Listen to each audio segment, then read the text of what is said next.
The air was heavy, thick with the mingled scents of incense and decay.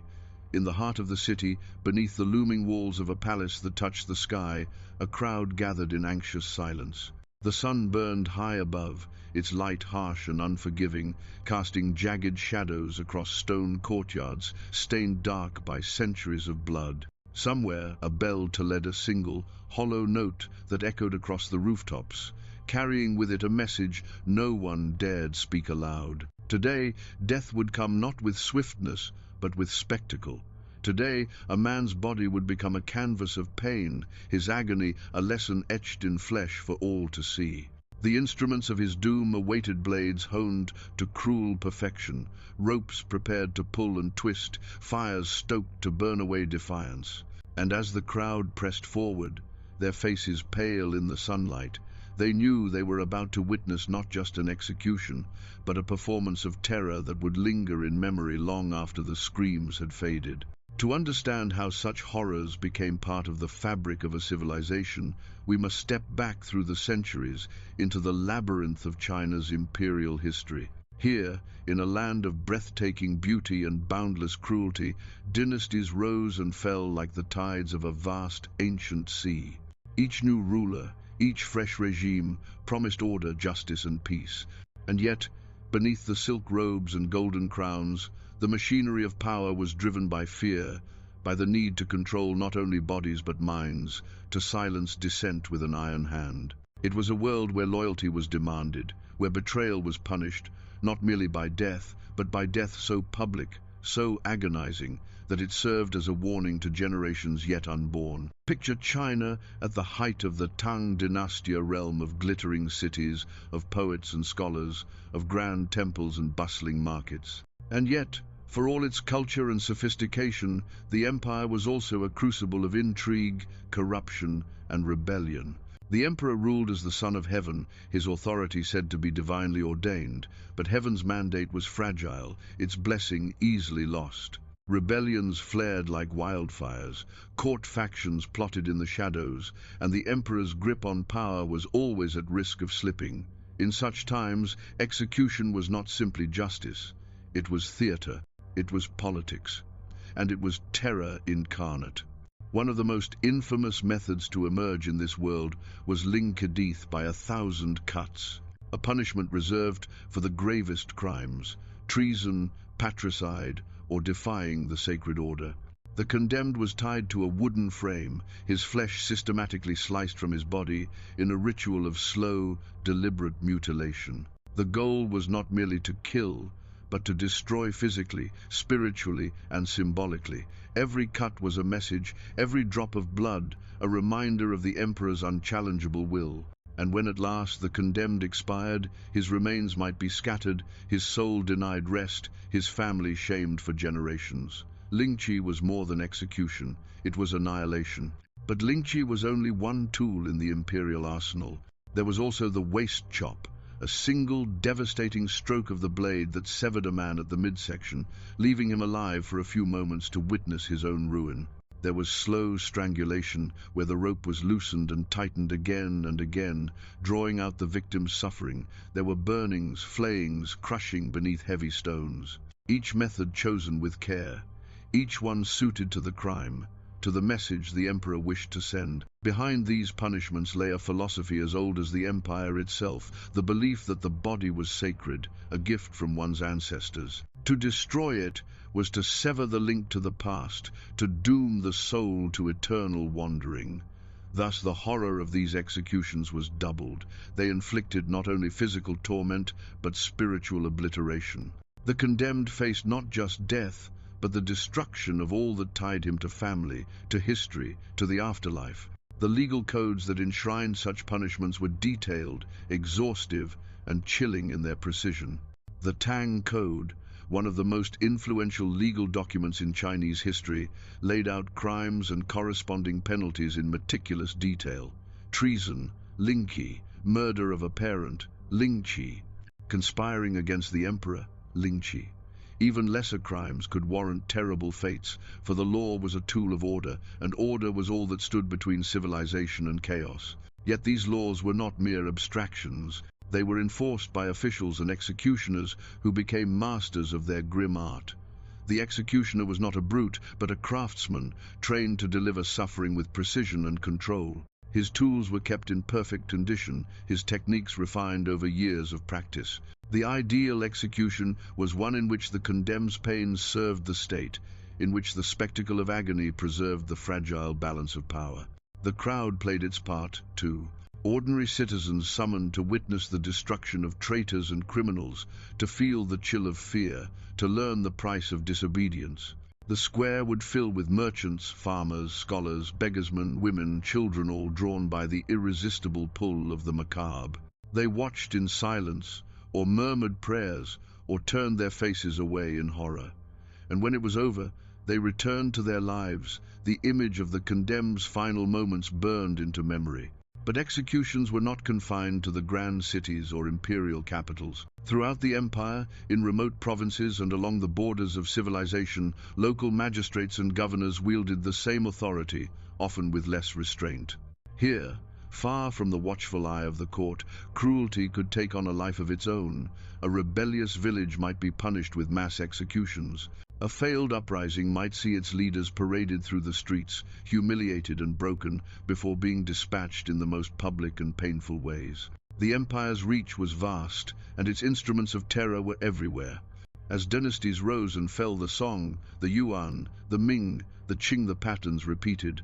Each new ruler inherited the same machinery of power, the same need to demonstrate strength, the same reliance on the spectacle of death. And with each generation, the methods grew more refined, the philosophy of punishment more deeply woven into the fabric of society. To question it was to invite suspicion. To oppose it was to risk sharing the fate of those who had been cut, burned, strangled, or crushed in the emperor's name. And yet, for all the cruelty, for all the blood spilled in palace courtyards and public squares, the empire endured. Order was maintained. The mandate of heaven, however fragile, was upheld. The horrors of execution were the price of stability, or so the rulers believed. And in their shadow, millions lived and died, their lives shaped by the fear that one day they too might be called to the square, might feel the blade, might become part of the grim theater of power. In the chapters to come, we will step deeper into this dark world. We will explore the rivalries, betrayals, and rebellions that led men to the scaffold. We will meet the emperors who ordered these horrors, the officials who carried them out, the crowds who watched in silent dread. And we will bear witness to the machinery of pain as it was set in motion, as bodies and souls were torn apart in service of the state. The horrors of ancient China's execution methods are not just tales of the past. They are a mirror, reflecting the lengths to which power will go to preserve itself and the cost borne by those who stand in its way. The empire seemed eternal. From the mist-wrapped mountains of the west to the endless plains of the north, from the rice terraces of the south to the bustling ports of the east, the emperor's word was law. Yet beneath this surface of order, the soil of the empire was fertile ground for intrigue, betrayal, and revolt. And it was in these moments when power trembled, when the throne seemed to waver, that the cruelest methods of execution were unleashed, not merely to punish but to warn, to terrify, to reassert the emperor's absolute will. The Tang dynasty, for all its glory, teetered on the edge of collapse more than once. At the heart of these crises were the ambitions of men who dared to dream of power for themselves. One such figure was An Lushan, a trusted general who rose through the ranks, earning favor and titles.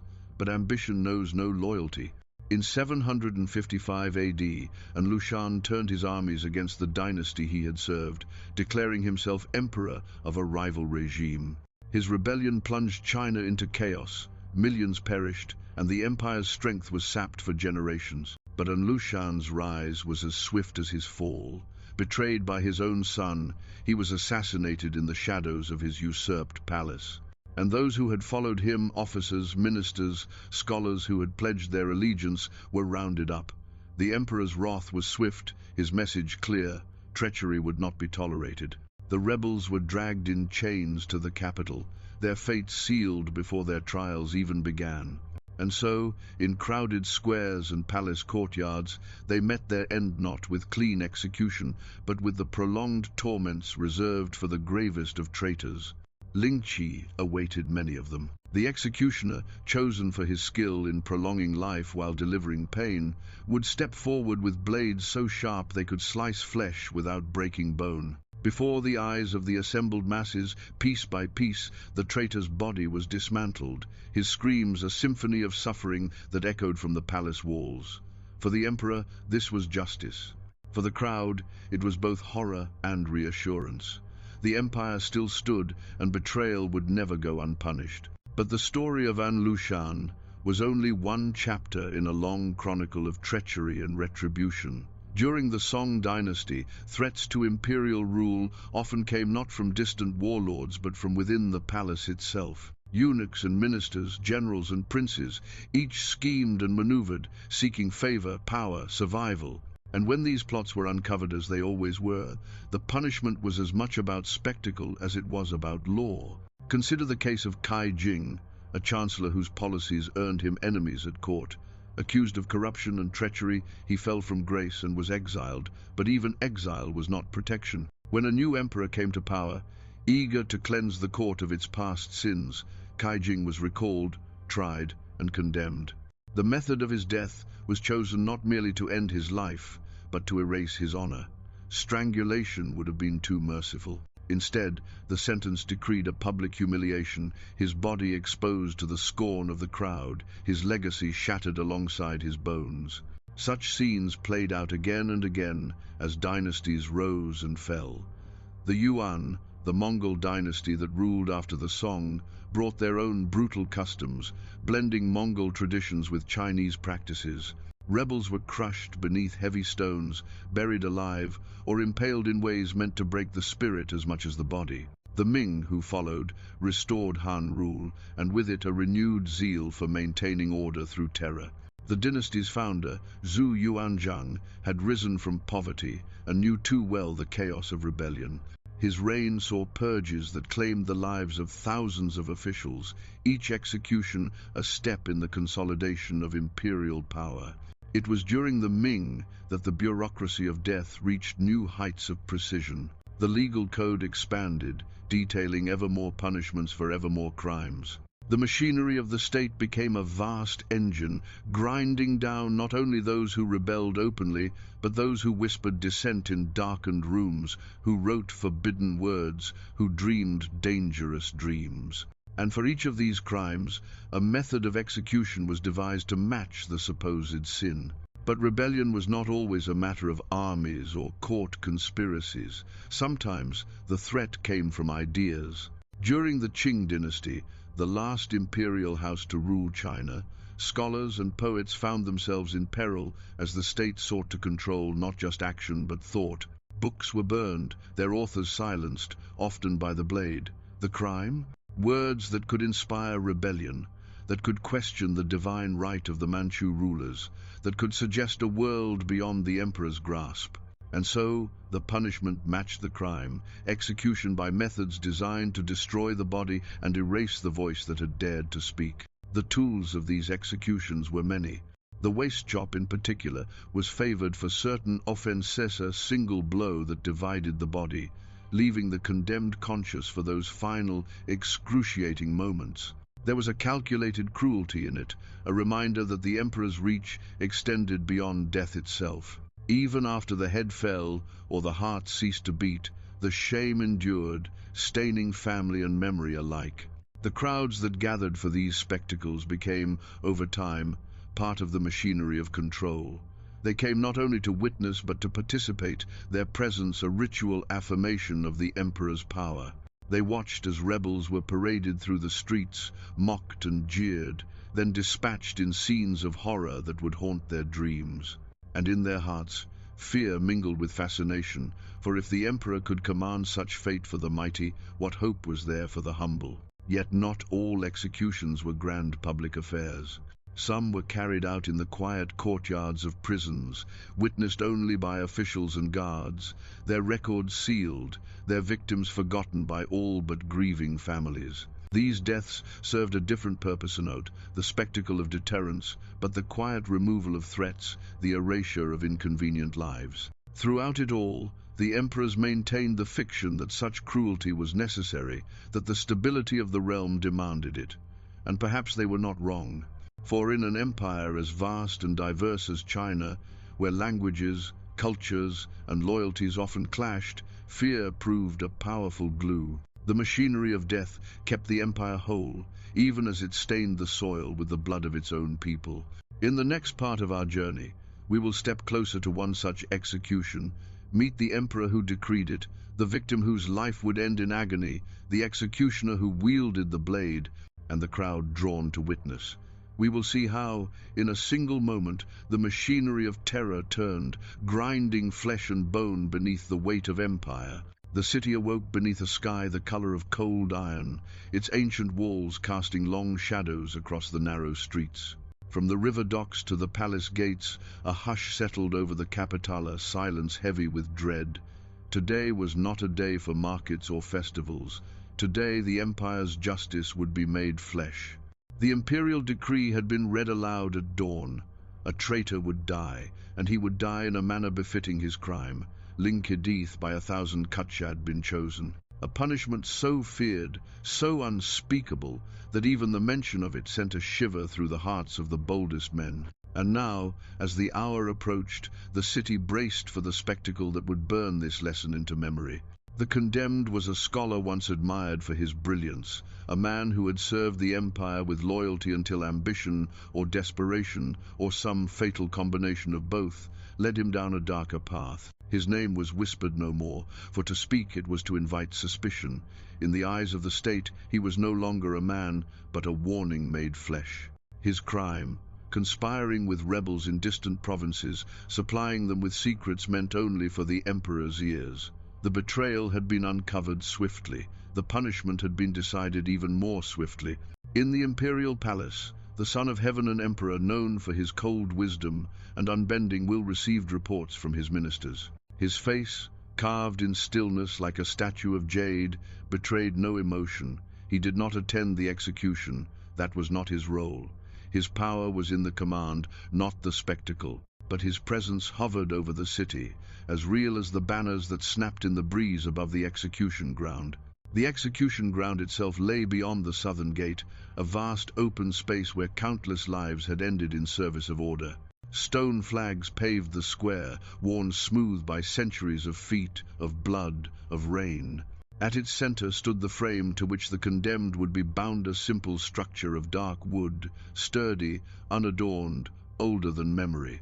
Nearby, tables held the tools of the executioner's trade, blades of varying lengths, each honed to perfection, cloths for wiping steel clean, basins of water, and a brazier whose coals glowed faintly in the morning light.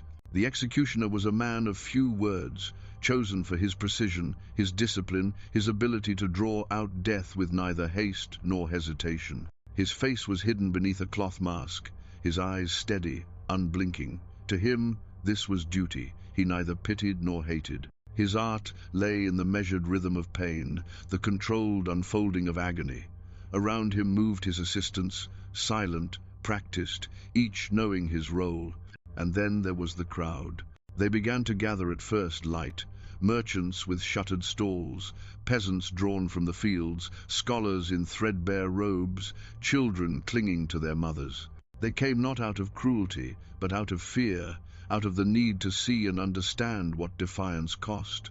To see was to be reminded of the emperor's reach, of the thin line that separated life from ruin. The air filled with the rustle of garments, the low murmur of voices, the soft tread of sandals on stone. At last, the condemned appeared. Flanked by soldiers in lacquered armor, he was led from the prison gates, chains binding his hands and feet. His face was pale, hollow-eyed, yet there remained in his gaze a trace of the man he had been, proud, defiant, unbroken. He stumbled as he walked, his body weakened by confinement, by sleepless nights, by the knowledge of what lay ahead. And yet he kept his head high, meeting the eyes of those who dared to look upon him. The path to the execution ground was lined with onlookers. Some watched in silence, some spat curses, some averted their gaze.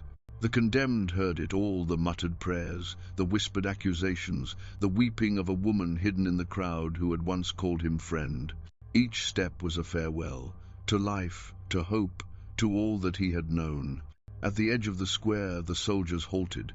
The condemned was turned to face the great frame. The executioner stepped forward, inspected the bindings, nodded once. The assistants moved swiftly, securing the prisoner to the frame, spreading his arms, his legs, making certain that he could not move beyond the limits allowed by the ropes. The condemned winced as the cords bit into his flesh, but he made no sound. The square fell silent, the only noise, the soft crackle of the brazier's coals and the distant caw of a lone crow circling high above. A herald stepped forward, unrolling a scroll. His voice rang clear over the square, reciting the charges, the crimes, the decree of punishment, treason, betrayal of the Son of Heaven, conspiracy with rebels. For these crimes, death by 1,000 cuts. The words seemed to hang in the air, heavy, final. When the herald fell silent, the crowd seemed to hold its breath. The executioner approached the condemned blade in hand, a thin, curved knife gleaming in the morning sun. He studied the man before him, not as a person but as a task. He marked the places where the first cuts would fall, where flesh could be taken without ending life too swiftly. His art was to pace the pain, to stretch it into hours, to create not just death, but a performance of death. Around them, the crowd pressed closer, straining to see, faces pale, eyes wide, hands trembling at mouths. Children clutched their mothers, too young to understand, too old to look away. The square seemed to shrink, the world narrowed to the frame, the man, the blade. As the executioner made his final preparations, a wind rose, carrying with it the scent of incense from a temple nearby, mingling with the tang of the brazier's smoke.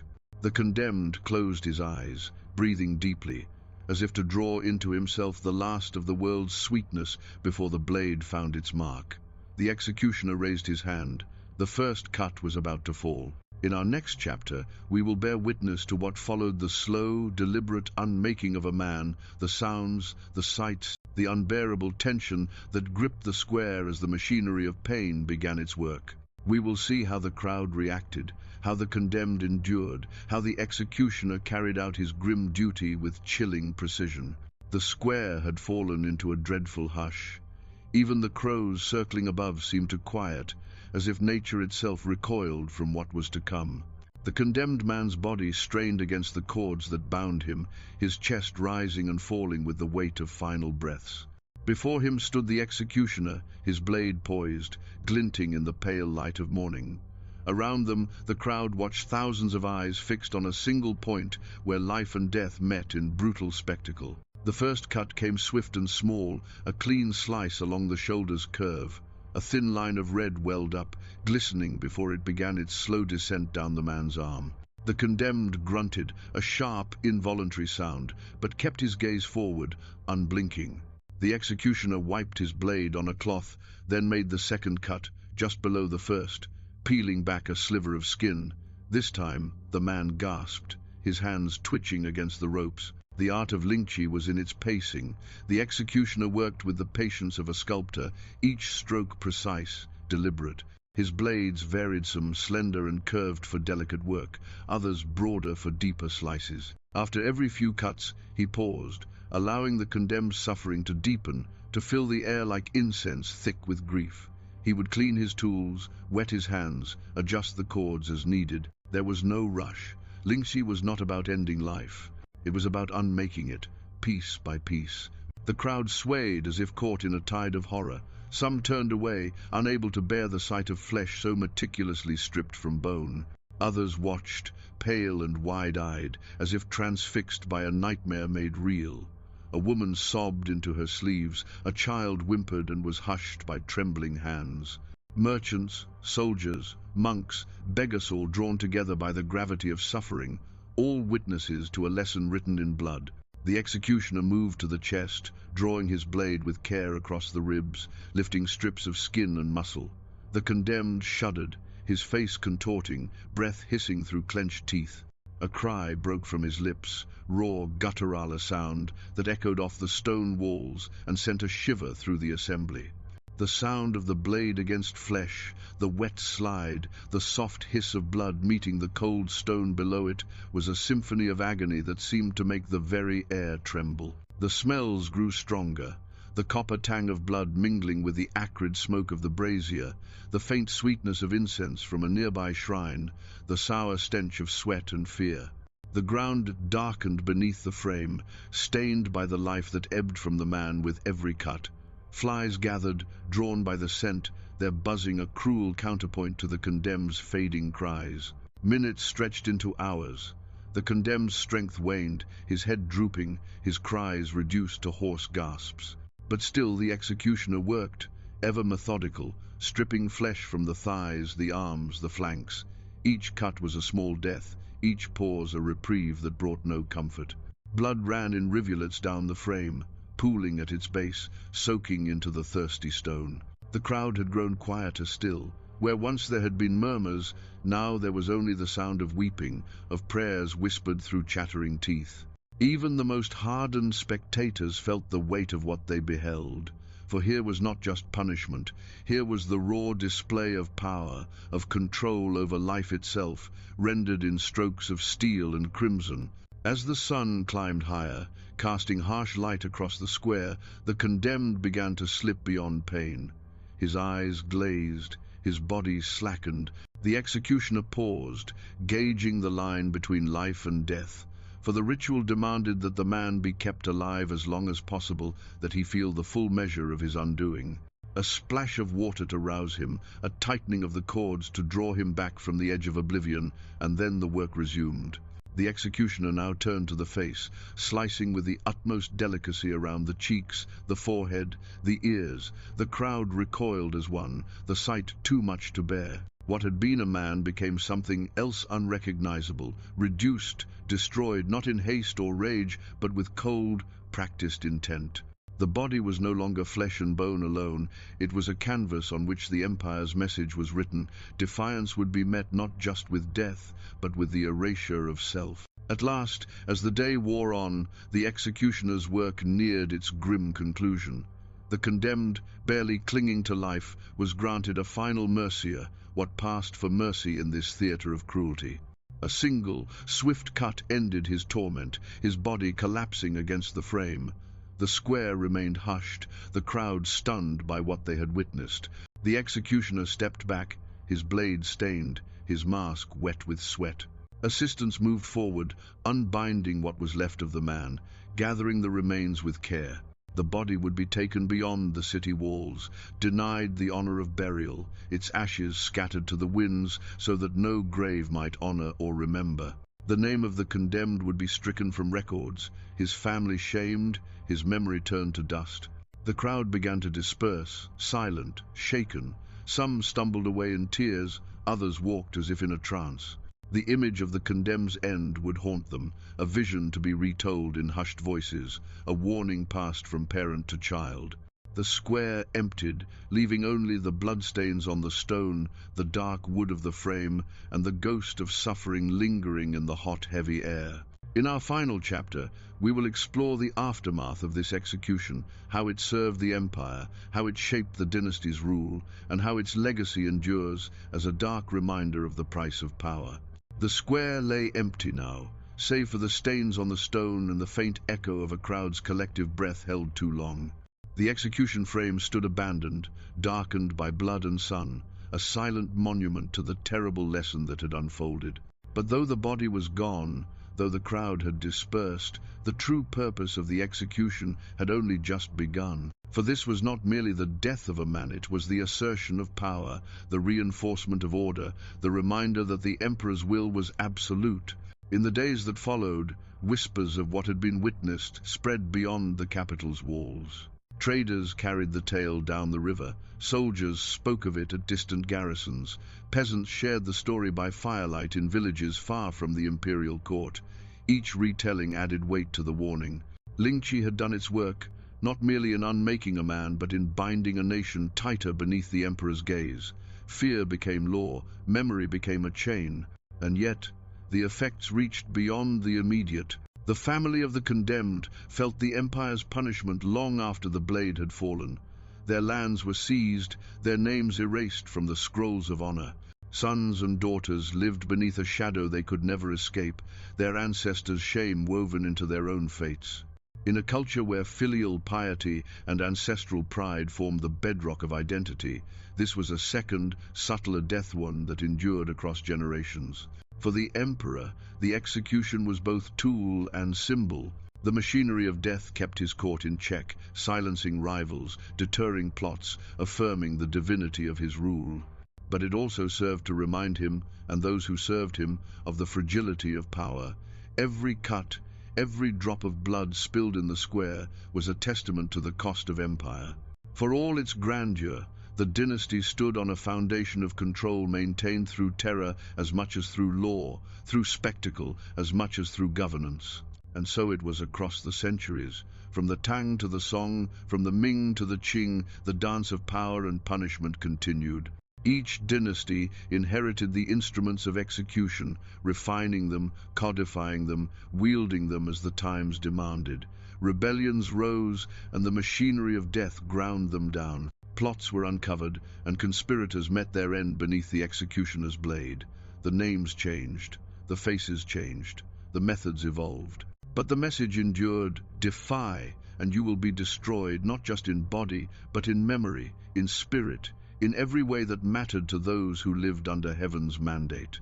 Yet even as these punishments maintained order, they left scars not only on the bodies of the condemned, but on the soul of the nation. For with each execution, with each display of agony made public, the people learned fear, and fear, once sown, does not fade easily. It shaped the culture, the law, the very language of obedience. It taught subjects to bow low, to speak softly, to hide their true thoughts behind masks of loyalty. It built an empire that was vast and enduring, but also brittle, for when fear is the mortar that holds a society together, the cracks are never far beneath the surface. Historians would later debate whether such cruelty was necessary, whether the horrors of Lingchi and other executions preserved the empire or corroded it from within. Some would argue that these punishments were the price of stability in a land so vast, so diverse, so often torn by internal strife. Others would see in them a darkness that poisoned the heart of the state, ensuring that when collapse finally came, it came swiftly and utterly, as fear gave way to fury, as long-repressed anguish erupted into rebellion. Today, the instruments of death that once stood at the heart of China's cities are gone. The frames have rotted, the blades have rusted, the bloodstains have been washed away by rain and time. Yet the memory endures in stories passed down through generations, in the quiet dread that lingers in old city squares, in the lessons written into the very bones of a culture that remembers what it cost to build and maintain an empire. Museums now display the artifacts of these punishments. Faded scrolls describing the codes of law, sketches of devices, remnants of shackles and blades. Tourists gaze upon them with a mixture of horror and fascination, struggling to imagine a world where such cruelty was not hidden in shadows, but performed in the bright light of day before the eyes of thousands. And yet, the past is closer than it seems. For though the methods have changed, though the tools are new, the impulse to rule through fear, to silence dissent through spectacle, has not entirely vanished.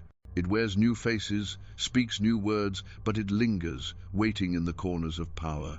As we close this chapter on the horrific execution methods of ancient China, we are left with questions as old as civilization itself. What is the price of power? How far will rulers go to preserve their throne, their vision of order? And what cost do their subjects pay, not just in blood, but in the shaping of their hearts, their hopes, their very souls? The story of Lingchi and its kind is not just a tale of the past. It is a mirror, held up to every age, reflecting the dangers of power unchecked, of justice twisted into terror, of the human capacity for cruelty in the name of law. And as we look into that mirror, we are challenged to ask, how different are we truly from those who gathered in the square, who watched, who feared, who obeyed?